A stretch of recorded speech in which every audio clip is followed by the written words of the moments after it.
Stewart, thank you very much for agreeing to do this interview.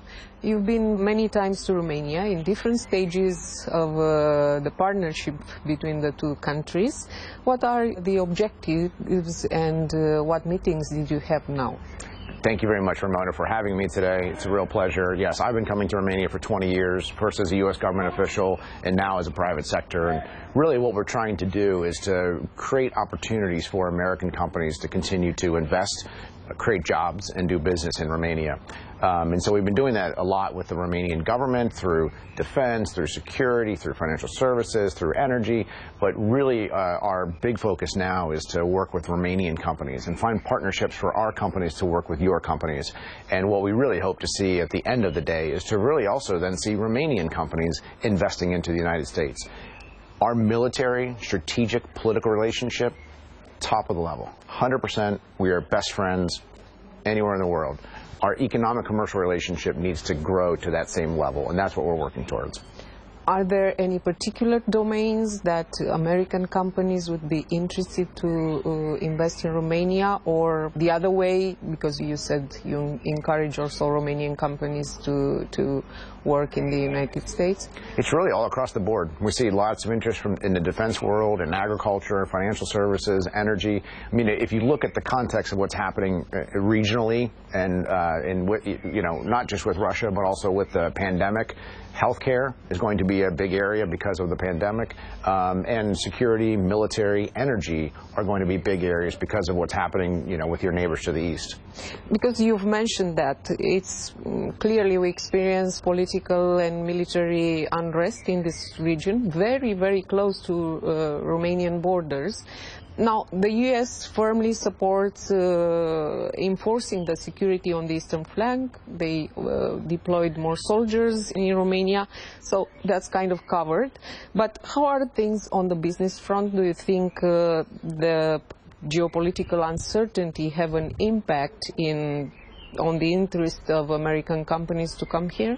It would only have an impact on those who don't really understand the circumstances. So no, I would say Romania is open for business.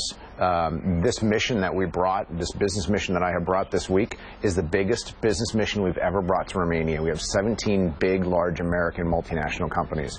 The last biggest was 13. So we're 4 more than we were the last time.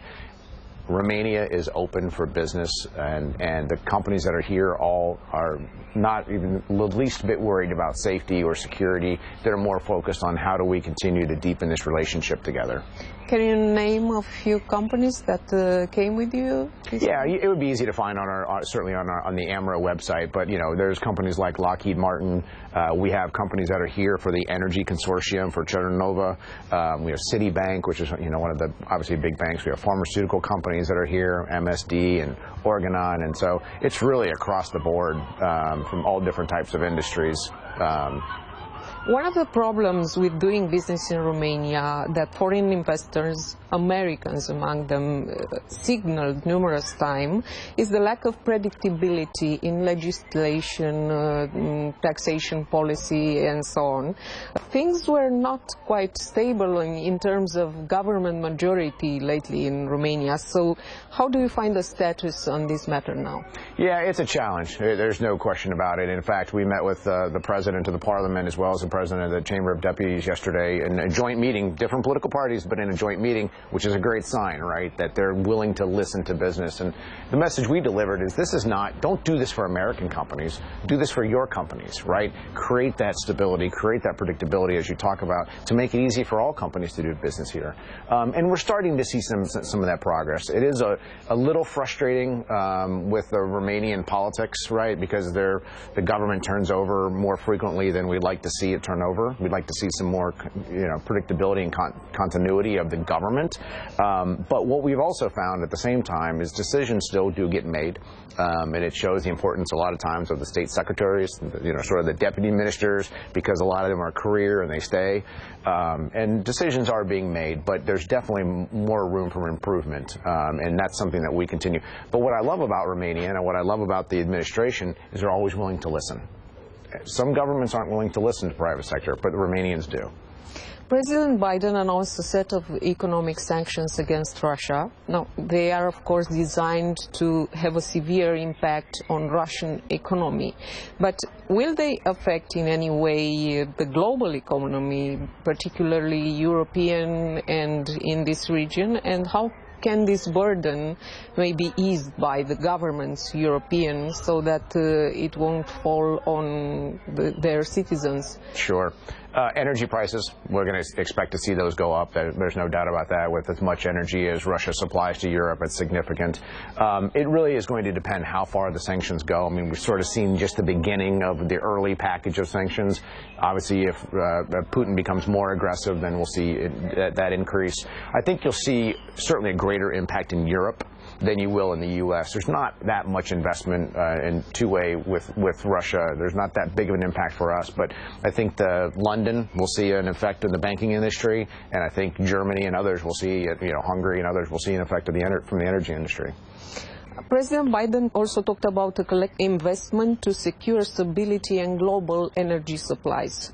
Energy independence from Russia had been a national objective for Romania, strongly supported by American administrations, but also private companies. We've had ExxonMobil involved in the offshore gas project in the Black Sea. That didn't happen. So could things have gone better? Would the situation be different now if we have done things different? Yeah, I think there's I don't think there's any fault to be blamed. I think, we're trying to continue to find ways to diversify, certainly. And even before ExxonMobil was in the Black Sea, we were looking at shale gas, right, in Romania as well, and hoping that was going to become the next energy industry. Certainly, Romania is posed to be potentially an energy supplier if we can have some successes. But, energy is a tricky, difficult, long-term business.